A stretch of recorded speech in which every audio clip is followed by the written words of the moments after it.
Matapos manalo kahapon, nananatiling numero 1 sa UAAP team standings ang UST Tigers at FEU Tamaraos. Tabla naman sa 3rd place ang magkaribal na Lasal at Ateneo habang nasa 5th spot ang defending champions na NU. Samantala, ang UE at UP ay may chance pa rin mag-advance pero kakailanganin nila na manalo ng sunod-sunod na laro. For more on the first round of the Seniors Basketball Tournament ng UAAP, kasama natin ngayong gabi ang UAAP analyst at vlogger. Kasama natin sa ABS-CBN Sports si Enzo Flojo. Enzo, hey guys! Welcome again to the Here we go again. Exciting first round, yes, no? Definitely. FEU finishing and USC finishing at 6-1. I think FEU was a little bit expected, pero ikaw, Enz, what surprised you dito sa first round ng UAAP? Well, definitely one of the biggest surprises was UST surging to the top of the standings. No, they're number 1 right now. They're tied with FEU in terms of wins and losses, but because they beat FEU in their head-to-head, USC is the top seed going into the second round. And to be quite honest, I did not expect that. I mean, I probably would have put NU up there near the top by the end of the first round, but it's UST, and that's credit to their teamwork right now. They seem like they're playing much more like a cohesive unit than they did in season 77. And of course, you cannot discount the growth in the game of Kevin Ferrer and especially Ed Dakiwag. At syempre kasama ng UST sa taas ng team standings, FEU also 6-1. Yes. Win-loss card.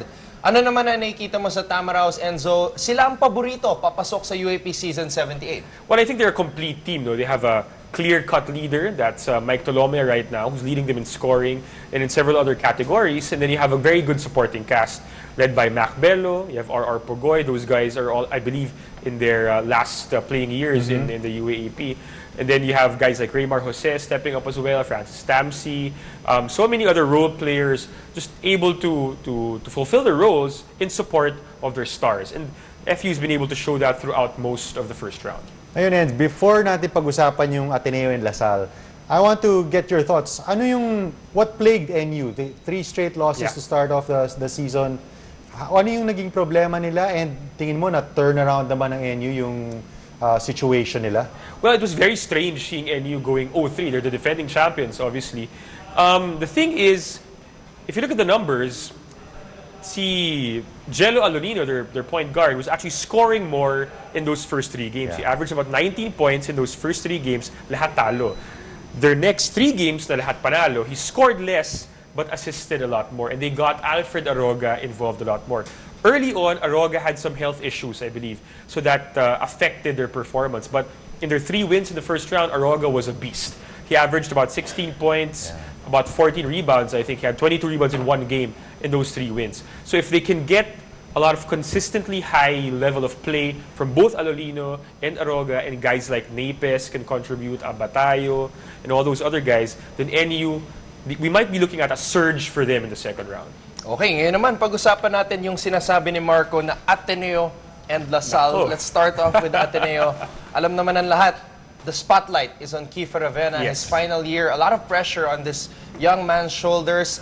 Much has been said about his endgame decisions. May pagka-hero ball mentality daw itong si Kiefer Avena. And there's also some concern with regards to the coaching situation. Your comments on that, Enzo? Well, of course, Ateneo has always been a proud team in the UAAP. They've had a lot of success throughout their history. So every season, talagang mataas ang expectations for them. Lalo na ngayon, they have Kiefer Avena back, coming off an MVP season. And right now, he's the leader in the MVP race as well. The thing with Kiefer and what some people call hero ball or his decisions in the endgame is there are 2 sides to that. Yeah, if you have a talent like Kiefer on your team, I mean, who else would you want to make those game-deciding choices near the end, diba? The thing is, if Kiefer makes those shots in those plays, he's clutch. If he misses, biglang lahat ng sisi sa kanya. On the other side, I think what a lot of people are medyo complaining about is, it seems like when Kiefer has the ball, parang pilit. At least to some people, that's what it seems. Wala sa flow ng offense. And we saw that in the Ateneo-Lasal game kasi, as a lot of people pointed out on social media and everywhere else, it seemed like Ateneo played very differently in the second half compared to the first half. They had much more assists in the first half than the second half, and of course, everything came down to Kiefer's decisions again in the end game. Pag-usapan naman natin yung De La Salle Green Archers, another team na meron ding superstar in Jeron Teng. but they also have a good set of rookies. Yes. First name that comes to mind, Andre Caraco. Oh, yeah. Before the season, we were talking about the absence of a Ben Embala, absence of an Arnold Van Opstal, pero it seems that Coach Juno has transformed the Archers game somewhat into more of a run-and-gun team, and the Archers are starting to play much better. Ano naman yung magiging, what do you think about how they've been playing? Well, you got to love the adjustments that they've made. No? I'm sure months ago, they probably would have been preparing to have a big front line. But like you said, Marco, right now, they're very guard-oriented. No? Guys like Caraco, Toralba even, coming up big so far for the Archers. So their outside shooting will be very important in the second round. They're not the best three-point shooting team in terms of percentages, but like what they displayed against Ateneo, they hit the big shots when they count the most. And if they continue to do that, I think they have a very good shot of staying in the top 4. What about UP? 2-0 to Nako, start the mag-ingat season, and then 5 straight losses. Ano nangyari, Enzo? Two different teams. No? They started the season, the first 2 wins, with a lot of excitement, a lot of energy. And after those 2 wins, I kind of got the feeling that when they went 2-0, they felt pressured to continue playing at a very high level. But if you look at the numbers, a big drop-off in their scoring, and yung defense nila also kind of sputtered in their 5 losses. Also, we saw na some guys who were playing a lot early on in the season, like maybe Jet Manuel, suddenly weren't playing so much anymore in the last few games. So that inconsistency, kung ikaw yung player ng UP, hindi mo alam, bababad ba ako dito or hindi, that can jar your confidence a little bit as well. Ito namang isang team na really puts a premium on defense, UE Red Warriors. I know they're one of the teams na takot kalabanin ng ibang teams because nga of the amount of energy they're going to expend. But seems like they've been coming short the past few games. That's why they're tied with UP now at 2-5. What do you expect under a veteran coach like Derek Pomaren? What do you expect for them in the second round? Well, I think Coach Pomaren will emphasize maturity for this team. If you look at many of their losses, they stuck with their opponents only to falter in the end.